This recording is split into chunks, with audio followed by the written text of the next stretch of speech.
Beliefs क्या है हमारा, that with dawn these nagas will come to their original form। तो ये हमारे बिलीफ्स हैं, मिथ्स हैं। ये हमारे मिथ्स हैं कि नाग स्वरूप बदल ले रहा है, उनसे संतान भी हो जा रही है इत्यादि। तो इन पर आधारित ये कथा है। The gossip of flames. मंदिर में फ्लेम्स आपस में बातचीत कर रही हैं। अर्पणा नहीं आ पाई बेचारी।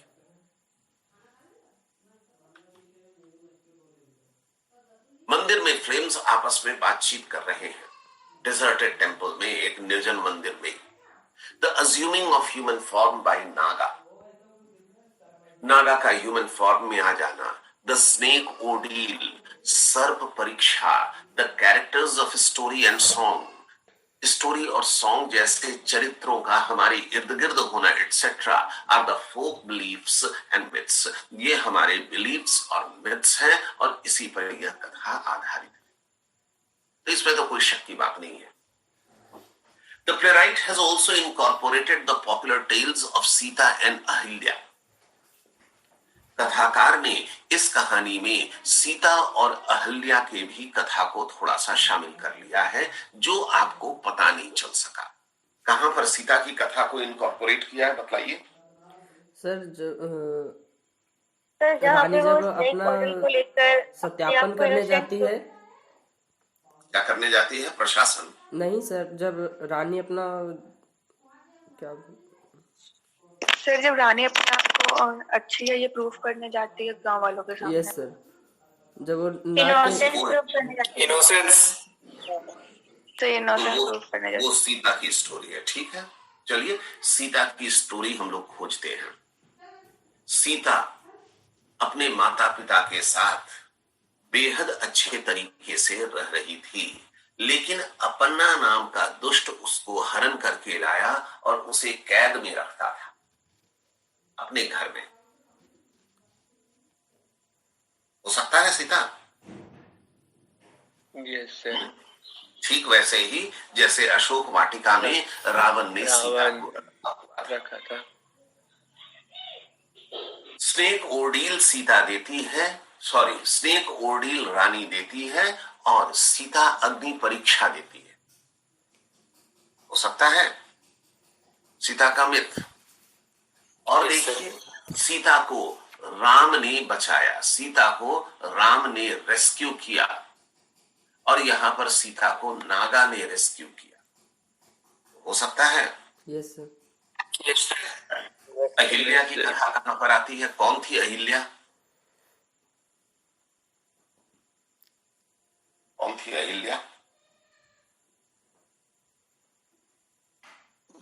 सर अहिल्या एक मिथिकल कैरेक्टर है जो मेंस को टच करके मतलब स्टोन स्टैच्यू बना देती थी। तो वो तुम उल्टा कथा सुना दी है मुझे। सर उसको कौन साफ दिया था सर? ऋषि मुनि। Sir, she was some princess of Maratha Empire. Okay. She was, the princess was Ahilya Bai Holkar, who built Kashi Vishwanath who rebuilt Kashi Vishwanath temple, renovated Kashi Vishwanath temple at Varanasi. She was Ahilya Bai Holkar, Maratha queen.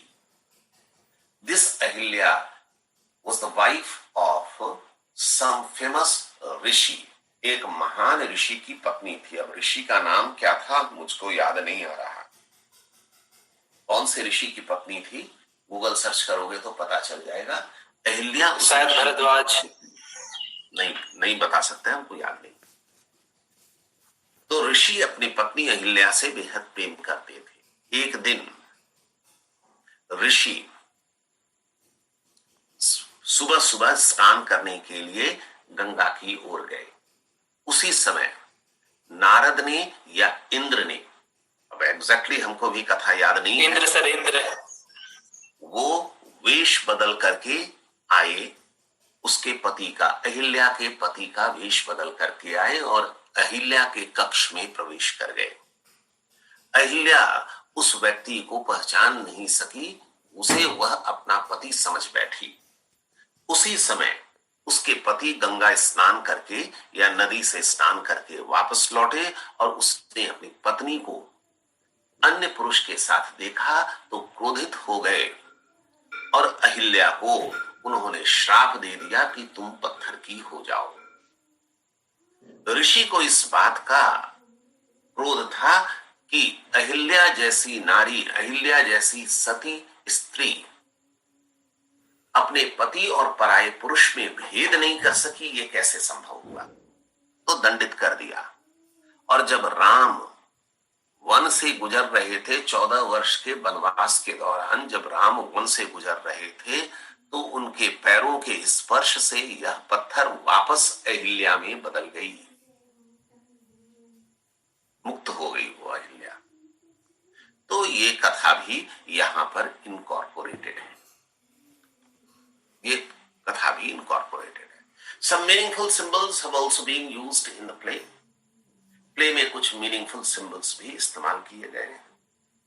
Flames symbols के रूप में इस्तेमाल होते हैं, Naga fertility के symbol के रूप में इस्तेमाल होता है। तो ये सब कुछ सिंबल्स के रूप में भी इस्तेमाल होते हैं। On the whole the play has multiple themes like its multiple endings. कथा में ढेरों थीम्स हैं और कई अंत हैं, 3 अंत हैं। All themes are highly relevant. सारे के सारे themes relevant हैं and integral to the perspective of the playwright. और playwright जिस दृष्टिकोण से कथा हमें बताना चाहता है, उस दृष्टिकोण से ये सारी की सारी चीजें जो है वह relevant भी है। अर्पणा आई जी आ गई।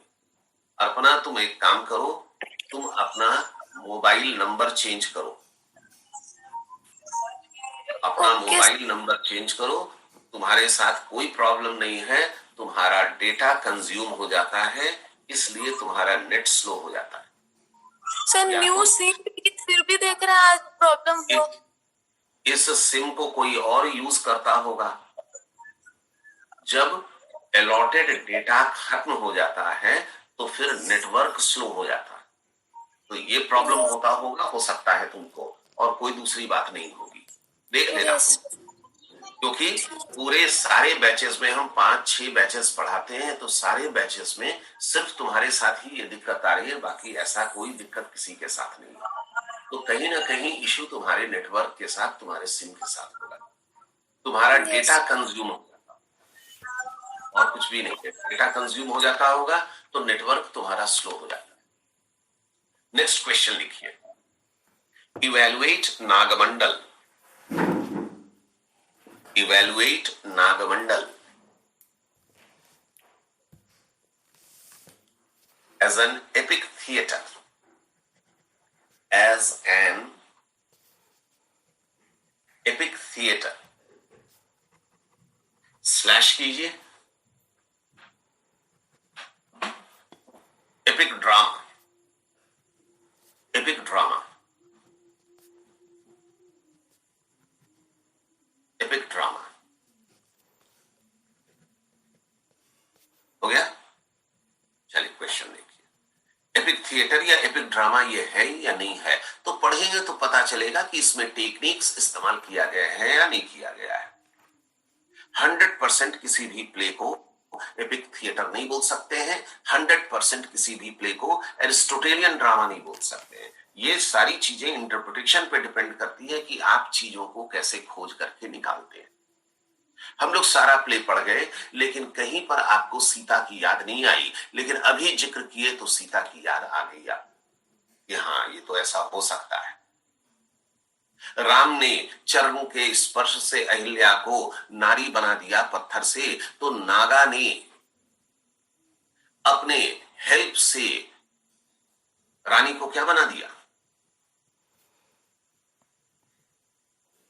गॉडेस बना दिया ना। तो बस कथाएं इसी तरह से मिलती है, बात इंटरप्रिटेशन की है, और इंटरप्रिटेशन फार फेच्ड भी हो तो क्या फर्क पड़ता है। हाँ, इस आंसर का पहला पैराग्राफ एग्जैक्टली वैसा ही है जैसा दूसरा पैराग्राफ है। अब देख लीजिएगा पिछले आंसर में अगर आपसे लॉन्ग आंसर पूछता है तो कोई दिक्कत नहीं है, लॉन्ग आंसर ही पूछना चाहिए, शॉर्ट आंसर नहीं पूछना चाहिए। अगर शॉर्ट भी पूछ दिया सेक्स एंड मदरहुड पर, मिथ एंड रोमांस पर, इस तरह का कोई प्रश्न पूछ दिया आपसे, जैसे लव एंड मैरिज पर या जेंडर डिस्क्रिमिनेशन पर या फिर फेमिनिज्म पर, तो आप 5-6 लाइन में आंसर को कंप्लीट कर सकते हैं। आइए एपिक थिएटर पर, पहला पैराग्राफ वैसा का वैसा है, इसलिए रिपीट नहीं कर रहे हैं। Second paragraph, Nagamandala is in the tradition of epic theatre. Nagamandala epic theatre के ट्रेडिशन पर लिखा हुआ नाटक है। अंजलि आई है या नहीं आई है जी क्लास में? अंजलि? Yes sir. किस नाम से होगी अंजलि? आप देखिए, Nagamandala is in the tradition of epic theatre. तुमको आज कुछ समझ में नहीं आएगा अंजलि, लेकिन फिर भी चलो अगले चैप्टर से समझ में आएगा, फिर रिपीट करा देंगे। Nagamandala is in the tradition of epic theatre. Nagamandala epic theatre के ट्रेडिशंस पर लिखा हुआ है। एपिक थिएटर को ब्रेक्टियन प्ले भी बोलते हैं। और ब्रेक्टियन प्ले क्यों बोलते हैं? क्योंकि जर्मन प्लेराइट बर्टोल्ट ब्रेक्ट ने इस सिद्धांत को प्रोपाउंड किया था, इस थियरी को प्रोपाउंड किया था, इसलिए इसको ब्रेक्टियन प्ले भी बोलते हैं। एपिक थिएटर बोलते हैं या ब्रेक्टियन प्ले बोलते हैं। The concept of epic theatre was, question में भी आप लिख लीजिएगा, क्वेश्चन में लिखे हैं एपिक थिएटर, एपिक ड्रामा, तो स्लैश करके ब्रेक्टियन प्ले भी लिख सकते हैं। The concept of epic theater was introduced in the 20th century. 20th century में इस कंसेप्ट को इंट्रोड्यूस किया था, अर्ली 20th century में बर्टोल्ट ब्रेक्ट ने, जो कि एक जर्मन पोएट एंड प्लेराइट था। जिक्र इसका हम लोग पहले कर चुके थे डे 1 को। Brecht believed that theater must aim to bring about social and political changes. अब एपिक थिएटर की क्या क्या खूबियां होती है? तो पहली खूबी नंबर 1 है कि एपिक थिएटर समाज में सोशल और पॉलिटिकल चेंजेस लेकर के आए।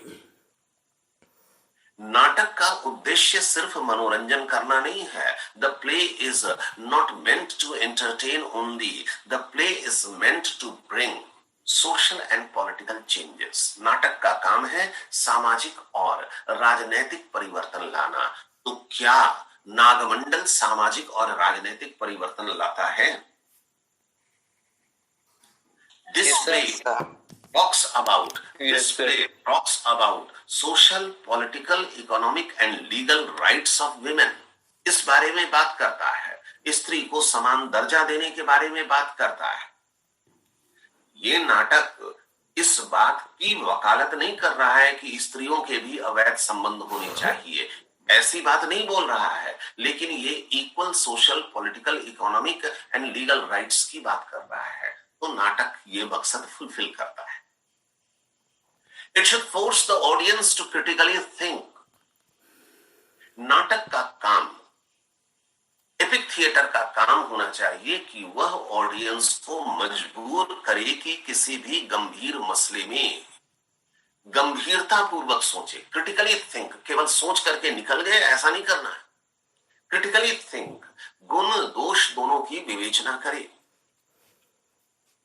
And make judgements on what they are seeing, और उस आधार पर अपने फैसले ले, उस आधार पर किसी निष्कर्ष पर पहुंचे जो उसे दिखाई पड़ रहा है। सुन करके अगर आपको कथा सुनाया जाता और अपन्ना के पर्सपेक्टिव से कथा सुना दिया जाता, तो आप रानी को बोलते कि she was a characterless woman. If the play would have been narrated to you from the perspective of Rani, अगर रानी के दृष्टिकोण से कथा आपको सुना दी जाती, तो you would have thought Appanna to be a cruel man. लेकिन आप खुद पढ़िए, आप खुद देखिए, और उसके बाद किसी जजमेंट पर आप पहुंचिए। रानी के साथ तो सहानुभूति सारे लोगों की हो गई, और अपन्ना के साथ, अपन्ना की स्थिति की कल्पना कीजिए कि जब भी उसका बच्चा पापा पापा करेगा तो इसके दिल पर क्या बीतेगी। वो जानता है कि ये बच्चा मेरा नहीं है। तो ये क्रिटिकली थिंक करने के लिए आपको कंपेल करता है एपिक थिएटर। तीसरा, the use of folk tales, लोक कथा का प्रयोग किया जाएगा ऐसे थिएटर में, ऐसे नाटकों में। तो एपिक तो नागमंडल में ऐसा है नहीं है? है। वर्फ्रेमडंग्स इफेक्ट का इस्तेमाल किया जाएगा, वर्फ्रेमडंग्स इफेक्ट का इस्तेमाल किया जाएगा एपिक थिएटर में, नागमंडल में है कि नहीं है? अब वर्फ्रेमडंग्स इफेक्ट आपको डे 1 को हम बतलाए थे कि किसको बोलते हैं।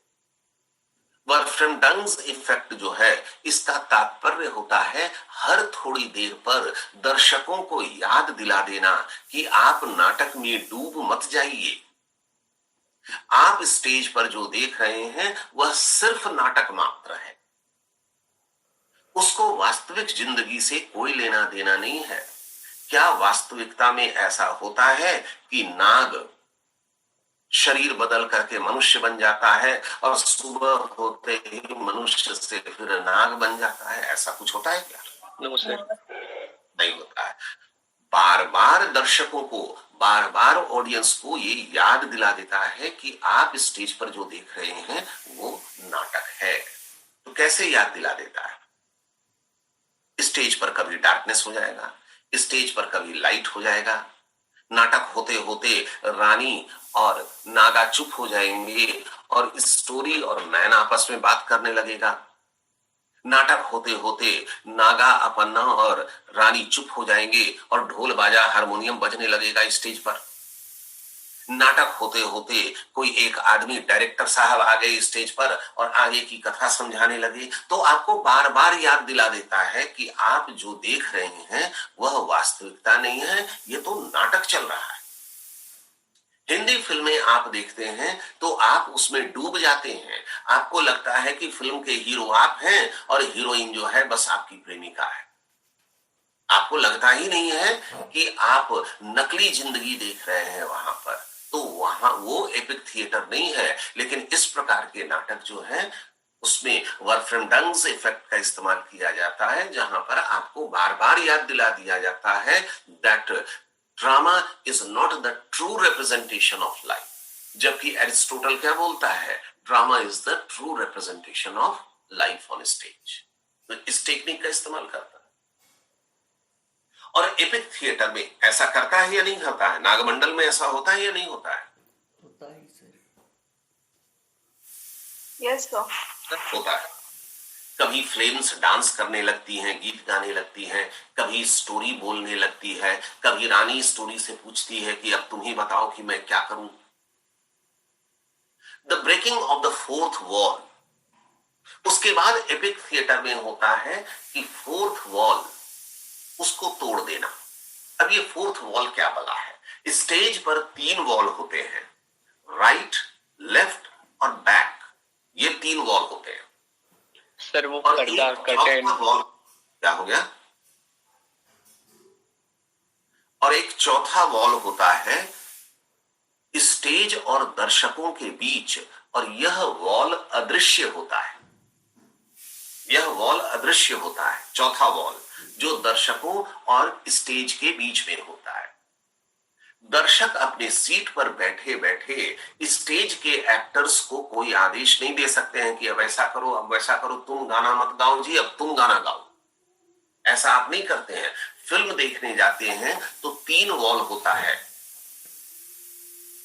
राइट, लेफ्ट एंड बैक, और एक चौथा वॉल आपके और फिल्म के बीच में होता है जो अदृश्य होता है। आमिर खान को अब नहीं बोलते हैं आप पिक्चर देखते देखते कि आमिर खान तुम प्रोफेसर वायरस के साथ ऐसा व्यवहार क्यों कर रहे हो, ऐसा मत करो, ऐसा आप नहीं बोलते हैं। आप फिल्म के एक्टर्स को नहीं समझाते हैं कि हीरोइन के साथ ऐसा दुर्व्यवहार नहीं करो। तो ये चौथा और अदृश्य वॉल है।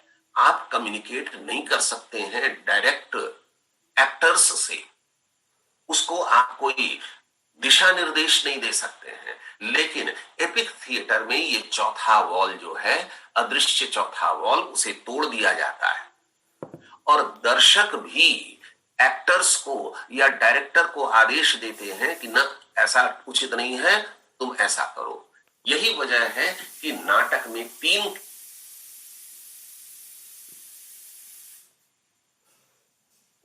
किस्म के एंडिंग है। एंडिंग को किसने कहा करने के लिए? कौन बोला कि 3 किस्म का एंडिंग होना चाहिए? नहीं ये एंडिंग ठीक नहीं है, नहीं वो एंडिंग ठीक नहीं है, नहीं ये वाला एंडिंग ठीक नहीं है। तो ये कौन बोल रहा था दर्शक, एक्टर्स को? मैम मैन बोल रहा था। And who was the man? और मैन कौन था? Audience audience. अब ऐसा तो संभव नहीं ना है कि थिएटर में बैठे हुए हैं 2000 आदमी, 2000 उठ करके खड़ा हो जाए कि अरे फलनवा ऐसे करो, अरे फलनवा ऐसे करो। ऐसा तो संभव नहीं है। तो मैन रिप्रेजेंट कर रहा है इन 2000 लोगों को। तो ये फोर्थ वॉल भी टूट जाता है। Working together of human and non human characters. Epic theatre में ह्यूमन और नॉन ह्यूमन कैरेक्टर्स भी आपस में काम कर सकते हैं, बातचीत कर सकते हैं, इंटरैक्ट कर सकते हैं। बहुत सारी फिल्मों में देखते होंगे कि हीरो का एकदम विश्वास पात्र है कुत्ता, और वही कुत्ता पकड़ करके हीरो को ला रहा है जहां पर हीरोइन को गिरफ्तार करके रखा हुआ है। तो ये एपिक थिएटर की टेक्निक है। नागिन है, वो मदद कर रही है, शेरनी आकर के मदद कर दे रही है हीरोइन को, गुंडे से बचा ली। तो ये सब एपिक थिएटर का लक्षण है। The scenes of narration and commentary, बीच बीच में टीका टिप्पणी होती है कि ये काम ऐसा किया जा रहा है क्योंकि ऐसा मकसद है। तो टीका टिप्पणी तो पूरे नाटक में हम लोग के होते रही है। कभी मैन बोलता है, कभी स्टोरी बोलती है, कभी कोई बोलता है, कभी कुर्दवा बोलती है। तो टीका टिप्पणी तो पूरे नाटक में चलती रही। होल्ड कीजिएगा 1 मिनट। हाँ सर, हाँ क्लास में आदेश कीजिए। हाँ कोई बात है। ऑफ कोरस, कोरस का भी प्रयोग होगा। कोरस किसको बोलते हैं? सेम 1 में पढ़ चुके हैं आप। ग्रुप सॉन्ग को सर। फ्लेम्स मिल करके जो डांस कर रहे थे और गीत गा रहे थे वो था कोरस। आप सेम 1 के नोट्स को फेंक नहीं सकते हैं, ये याद रखिएगा। परीक्षा में उसके चलते आपको नंबर ज्यादा नहीं आएगा। ज्यादा पढ़िएगा तो नंबर कम आएगा, लेकिन आपको मालूम होना चाहिए। द यूज ऑफ कोरस भी है। फ्लेम्स जो मिल करके गीत गाते हैं, जैसे ही नाग जाता है, नाटक के आखिरी स्टेज में नाग जाता है रानी के घर में, तो फ्लेम्स उसके इर्द गिर्द डांस करते हैं और गीत गाते हैं। 2 बार ऐसा हुआ है। Mixing of natural and supernatural elements. Epic theatre में नेचुरल और सुपरनैचुरल एलिमेंट्स को मिक्स कर दिया जाता है। तो नेचुरल एलिमेंट क्या थी? रानी। और सुपर नेचुरल एलिमेंट क्या था? नागा। उसका मनुष्य के रूप में आ जाना, फिर वापस इंसान बन जाना। तो ये सारी चीजें जो थी, mixing of natural and super natural elements था। मैजिक था कि नहीं था? मैजिक, चुड़ैल दिखाई दे रही है, नाग अपना रूप बदल दे रहा है। रियलिज्म वास्तविकता भी है। और वास्तविकता तो क्या थी कि पति जान जाएगा कि पत्नी प्रेग्नेंट है और मैं तो इसके साथ सोया ही नहीं हूं, तो फिर मारेगा पीटेगा। तो वो रियलिज्म भी है। Linear development of a sequence of episodes. अब ये लीनियर डेवलपमेंट क्या है? लीनियर शब्द आप लोग साइंस में पढ़ चुके हैं, तो लीनियर का आप ही अर्थ बतला दीजिए हमको। One single in a line. Sir straight at a parallel हो सकता है, पैरेलल हो सकता है, यस सर। पैरेलल हो सकता है। इसका मतलब तो पैरेलल कहानियां चलती है या कहानियां स्ट्रेट लाइन में चलती। स्ट्रेट लाइन में मतलब अप्स एंड डाउन्स कहानियां में ज्यादा नहीं होगी। लेकिन ये अप्स एंड डाउन्स वाला अर्थ नहीं निकलता है। लीनियर का मतलब यहां पर हो सकता है कि समानांतर कहानी चलती रहती है। एक कहानी चल रही थी नागा की और दूसरी नागा और रानी की, और दूसरी कहानी चल रही थी कुर्दवा की। तो समानांतर कहानियां चलती हैं। Sequence of episodes and critical debates over the ending of the play. और फिर एंड ऑफ द प्ले पर जबरदस्त चर्चा होना कि क्या ये एंड सही है, एंड कैसा होना चाहिए। ये some of the important features of epic theatre है which are prominently visible in the play, जो कि नागमंडल नाम के नाटक में स्पष्ट रूप से हमें पता चलता है। तो इन पॉइंट्स को डिस्कस करते समय हम लोग इस बात को भी डिस्कस कर लिए हैं कि पता चलता है कि नहीं चलता है। तो आपसे अगर लॉन्ग आंसर पूछ दिया कि एपिक थिएटर के रूप में इवैल्यूएट कीजिए, तो आप ये पूरा कंप्लीट आंसर लिखेंगे। अगर आपसे सिर्फ पूछ दे कि फीचर्स ऑफ एपिक थिएटर, तो ये रहा फीचर्स, इसको लिखेंगे। और कैसे जस्टिफाई करना है, तो हर छोटी बड़ी बात तो हम आपको बता दिए, तो एक आध दो शब्द बीच में नागमंडल का रेफरेंस दे देना है तो आपका काम चल जाएगा। नेक्स्ट पैरा देखिए। डिस्कनेक्ट हम कर रहे हैं, इमीडिएटली कनेक्ट